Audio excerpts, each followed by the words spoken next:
Bonjour les collègues, je vous retrouve après une petite pause estivale et je vous retrouve mais pour vous faire un petit au revoir puisque comme je l'ai déjà indiqué aux enseignants qui étaient inscrits sur le site educasp.com, eh bien l'aventure Educasp s'arrête, que ce soit sur le site internet ou la chaîne YouTube.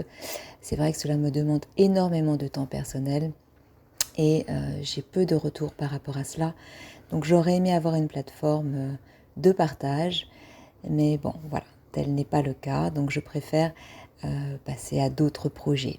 Alors, je ne vous abandonne pas, bien évidemment, complètement.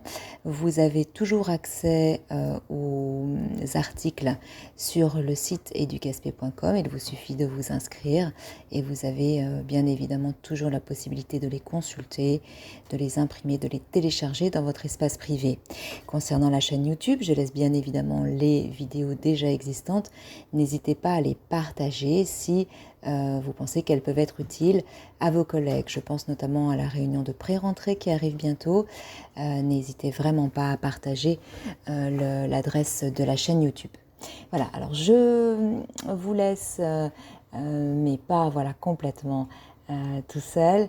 Il y a maintenant de nombreuses ressources qui sont proposées par l'Éducation nationale et je voudrais vous en présenter deux si vous ne les connaissez pas encore, que vous pouvez trouver sur le site EduScol. C'est un site vraiment où il y a énormément de ressources. Donc voilà, aujourd'hui on parle de ça, des ressources, comment vous aider, comment adapter, quelles sont les pistes qui vous sont proposées. Alors le premier outil proposé sur le site EduScol est le livret de parcours inclusif. Vous le connaissez maintenant, c'est le LPI, mais peut-être que vous n'en connaissez pas toutes les fonctions. Alors si tel est le cas, vous pouvez télécharger le guide utilisateur pour les enseignants qui va vous permettre justement de découvrir tout ce que vous pouvez y trouver. Alors déjà, des aménagements et des adaptations, donc dès l'identification d'un besoin éducatif particulier, avec une banque de données d'aménagement et d'adaptation mobilisable tout au long du parcours de l'élève en fonction de ses besoins. Donc c'est vraiment un outil qui est très intéressant après votre diagnostic, vos observations. Ensuite, il y a également des procédures de renseignement et d'édition des plans et des projets par l'équipe pédagogique et la formalisation de ces différents plans et projets, donc qui vont vous permettre d'organiser et aménager en association avec les familles. Et bien sûr, la circulation d'informations entre l'école et la MDPH. Donc voilà, vous avez vraiment tout un tas de ressources. Alors concernant les plans et projets, il s'agit des PPRE, des programmes personnalisés de réussite éducative, des plans d'accompagnement personnalisé, les PAP, je vous rappelle qu'ils sont mis en place avec le médecin scolaire, et puis les PPS, donc le document de mise en œuvre du projet personnalisé de scolarisation. Voilà, ce sont les projets pour vos élèves à besoins éducatifs particuliers que vous allez trouver dans le LPI. Alors, donc je vous invite vraiment à télécharger le document, hein. C'est un document PDF sur le site EduScol. Vous téléchargez le guide utilisateur pour les enseignants LPI et EduScol et vous allez trouver sur Internet très facilement. La deuxième banque de ressources pour les élèves à besoins éducatifs particuliers dont vous pourrez vous servir, c'est la plateforme CAP École Inclusive. Donc vous la trouvez également sur EduScol, vous tapez CAP École Inclusive. Et donc là, vous allez pouvoir en effet utiliser des outils pour évaluer et s'informer sur les besoins des élèves. Donc là, on est peut-être plutôt en amont.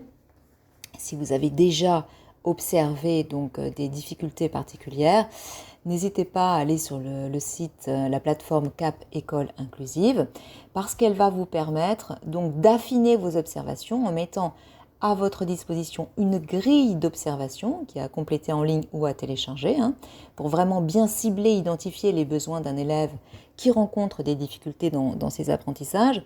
Et ce qui est intéressant sur cette plateforme, c'est que vous pouvez composer votre grille d'observation.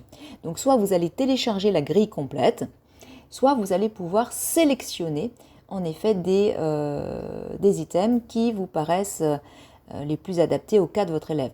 Donc vous avez les langages pour communiquer, donc tout ce qui est communication expressive orale, lecture déchiffrage, compréhension du langage écrit, production d'écrit, compréhension du langage oral, fluidité de lecture, accès au sens orthographique et interaction sociale. Et puis vous avez bien sûr les méthodes et outils pour apprendre, avec la gestion de la tâche, la mémoire, l'attention, le fonctionnement cognitif, la relation aux pairs et aux adultes et l'adaptation sociale. Également la formation de la personne et du citoyen avec l'autonomie, la gestion des émotions, le personnel, le respect des règles de vie, l'estime de soi, la sensorialité et l'interpersonnel. Il y a également donc la rubrique les systèmes naturels et les systèmes techniques avec tout ce qui est mathématiques, gestes moteurs et démarches d'investigation. Et puis les représentations du monde et l'activité humaine avec l'espace et le temps et les organisations et représentations du monde. Donc soit en effet vous téléchargez tous ces items dans cette grille, soit vous sélectionnez ceux qui vous paraissent les plus adaptés aux besoins de vos élèves. Donc pour pouvoir utiliser cette plateforme, vous pouvez également télécharger un dépliant, toujours sur Eduscol, Cap École Inclusive, le dépliant, la présentation pour les enseignants, et donc tout vous est parfaitement expliqué. Voilà, donc c'était les deux outils que je voulais vous présenter aujourd'hui, vraiment des banques de ressources très importantes. N'hésitez pas toujours à en parler autour de vous, ne restez pas seul dans une difficulté, vous allez accueillir de nouveaux élèves, certains qui sont connus au sein de l'école et d'autres non, d'autres qui arrivent. Donc vraiment, parlez avec vos collègues, discutez-en avec les directeurs et directrices, les membres du réseau, les psychologues scolaires. Vous avez une équipe autour de vous. Donc c'est vraiment le message que je voulais vous faire passer. Maintenant, il y a de nombreuses ressources. Donc n'hésitez pas à mobiliser tout ce que vous pouvez, que ce soit en termes de ressources ou de personnel. Vous avez aussi bien sûr de nombreux AESH qui sont dans les écoles. Donc n'hésitez pas à partager avec elles. Voilà, c'est là-dessus que je voulais vous laisser.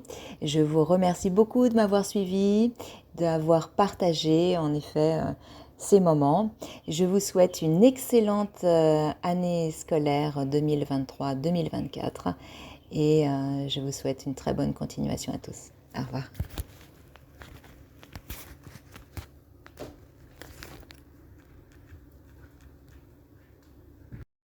Pour toutes celles et tous ceux qui voudraient encore profiter des dossiers mensuels sur le site educasp.com, sachez que vous avez jusqu'au 31 août pour pouvoir les télécharger, pour que ce soit accessible. Donc je vous invite vraiment à aller une dernière fois sur le site educasp.com pour les dossiers mensuels et d'en profiter avant qu'ils ne soient plus en ligne.